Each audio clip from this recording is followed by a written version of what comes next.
An Unconstitutional Constitution, written and spoken by Caitlin DeSantis. The United States Constitution expresses many rights and freedoms for its citizens. In the 21st century, everyone is adapting to new ideas, values, and morals. Many of these new ideas are not recognized in our Constitution, such as the death penalty, the right to bear arms for protective reasons, and gay marriage because it is not updated to our time period. Everyone deserves equal rights, and there should be no question whether it is constitutional or not.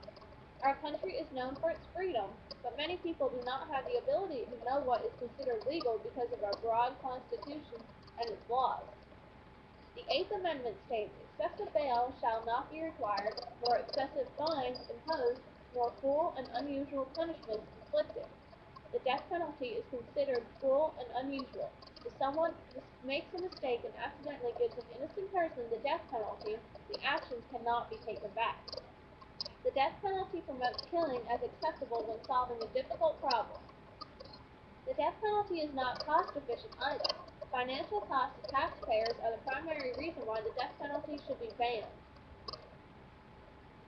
Many citizens wrongly think that giving an inmate the death penalty will cost less than keeping them in jail for life. Executing a prisoner costs roughly between 2 to 5 times the amount of keeping them in jail for life. Keeping an inmate in jail for life without parole would cost tens of millions of dollars cheaper than to execute them. Death penalty is a financial, unconstitutional, and religious topic that should be removed from our Constitution to benefit innocent convicts and our taxpayers. A personal sexual orientation does not and never has hindered one's ability to bear arms and pursue military action. Marriage is a human right, not a heterosexual privilege. Anyone who wishes to be married should be able to. The Constitution does not extensively describe marriage, but it defines marriage as between a man and a woman. This, along with not allowing gays to enter the military, presents a broad canvas for discrimination. Gays should have the same opportunity to enter the military openly and with pride that anyone should have to defend our nation. Our nation's main religious views consist of under God, as presented in our nation's Pledge of Allegiance, but our First Amendment allows for the freedom of religion. This means that people are openly allowed to express their own opinions and religious beliefs, and that religion is free for citizens' interpretation. Gays entering the military goes against our nation's preset morals and values from a time when it was religiously unacceptable to have homosexual relations. Over half of our society is changing, and now over half of our country is accepting of homosexuality.